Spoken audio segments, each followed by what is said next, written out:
Hello all. Wow, this is quite a morning. It's the first day of August and the fog has started to rise. So what happens is you'll get the morning fog that's on top of the mountains instead of in the mountain. The mountains are in the fog, you know what I mean? It's risen quite a ways. And that means it's kind of the end of the drizzle season. We didn't do too well in some parts of California, whereas in others we did really well. So kind of a mixed bag. The drought will continue, but it probably didn't get any worse from the lack of drizzle. I think the Coast Range had enough. Okay, so this morning I thought we'd talk about this Maryland flash flood that happened over the weekend, Saturday. This flash flood hit the town of Ellicott City. It rained pretty much all day in that area, the district and all over the place, but in this particular little spot, it just poured. It basically rained 6 inches in 2 hours, which is a lot for that area. In fact, that's a staggering amount. This is the third flash flood they've had in this area in recent years. So what I'd love to have you do is down in the description area, there's a video called The Flood, all right? I want you to stop this video and go watch that video.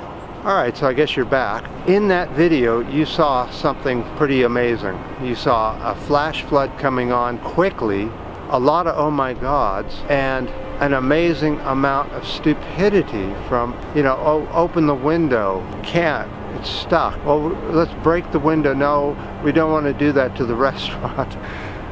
We're not going to break a window to save lives. I mean, it's amazing when a disaster hits how incredibly stupid people are. That water was getting up towards the second floor and there were 3 people on their phones that weren't even going to think about reality. You know, what was on that phone was certainly more important than what was going on outside.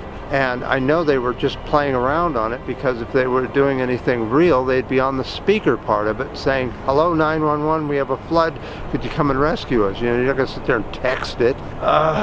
My God, so what my point here is in video number 2, Paul Beckwith talks about this phenomenon, about how people, when an emergency comes, they don't know what to do, and some of them freeze, some of them just stay what they're doing, some panic. You know, it was not, there was nobody in charge. It didn't sound like until the very, you know, way past when help was needed.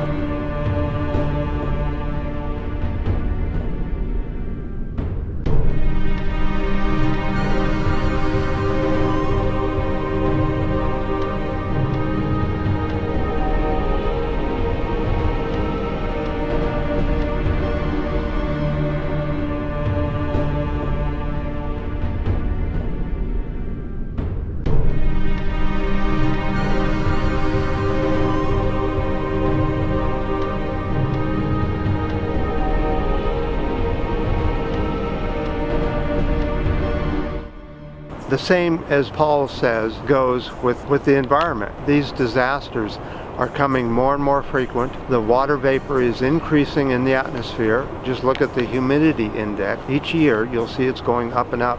Uh-oh, mosquito drones are back out. They know what we're talking about now. All right, well, we'll just keep going anyway. So this increase in water vapor is happening all over the world, but we're just going to take one graph here of one place and show the increase on the graph. Okay, this is kind of an interesting chart. So what we're going to do is look at how much increase in rain has been measured in just in Maryland alone in this city. Let's just find out what really has gone on according to the science. Back in 1950, the rain measurements were a little bit below average. About half a year later, it was up over average. Then it went down to over 40% below average. Half a year later, it was back up. It was back up into the positive range. Then by 1970, it was a little bit below average. About halfway through the year, it was 20% above average. 1/2 year later, it was 20% below average. For the next year, it sort of just stayed a little bit below average, about 20%. Then it began to go up.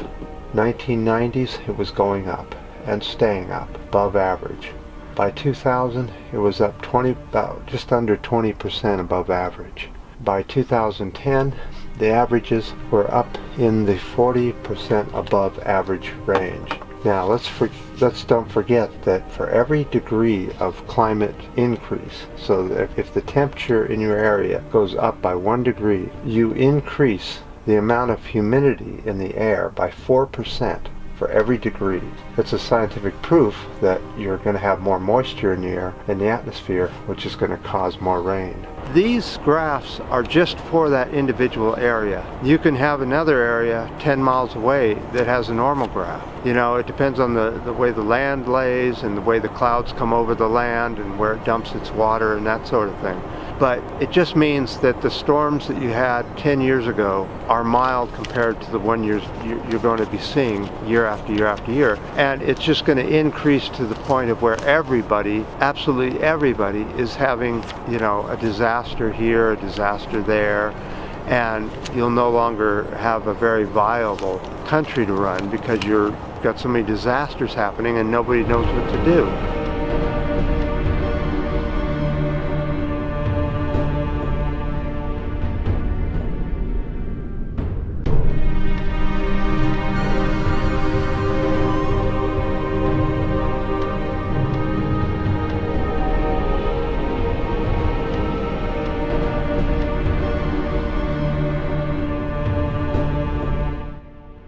As you can see in the video, there was absolute pandemonium. Should I stay on my phone? Should I just block it out? And I mean, if there was ever a more addicted thing, it's got to be those phones.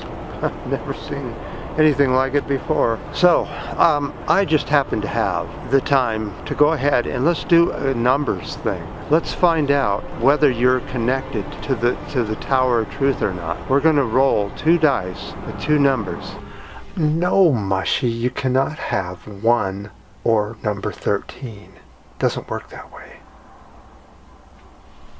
From 2 to 12. Tell me your number, guess, and next video we'll roll the dice and see who was closer or who had the exact number. Do you have the knowledge of going to the, do you have the ability to connect to the Tower of Truth? Are you able to hone in your skills, those untapped brainwave area that are unused, that are laughed at? You know that number. You know it really well, don't you? Put it down in the description area in your comment section and you'll see next week who was really connected and who isn't. And one more little thing is we're having some difficulty with the comment section on YouTube. Apparently people are leaving comments that I can't even see, and then I'll reply, and sometimes my replies disappear, and sometimes anybody puts a link, it goes into spam, I guess, automatically, and I just put it approve, and then it goes back into the comment section. But sometimes I've had them disappear. Now I don't know if it really disappears or not. So anyway, that's what's happening with the comment section. It's still broken. So if YouTube listens to this video, you might want to look into that. It's kind of annoying, really, but I guess it's not really all that important. After all, it's just people's opinion, which is very valuable to this channel. So we've got a choice ahead of us. We have 3 choices ahead of us for those that choose to take part in this thing. And you know, the 2 main party candidates aren't at all worried too much about global climate change, whereas one of them is very worried about it and talks about it all the time. So that's all I have to say. You know, we have to keep looking at what's happening and make our decisions, because after this there's no hope at all. We're right on the edge of too far away anyway, and if we go another 4 or 8 years, we're going to be baking so much and flooding and everything else, wars and famine and no food. I mean, this is a serious problem, people. We need to get a serious candidate in there. So I appreciate all the comments and your ups and your downs, and don't forget your numbers in the comment section. Till next time.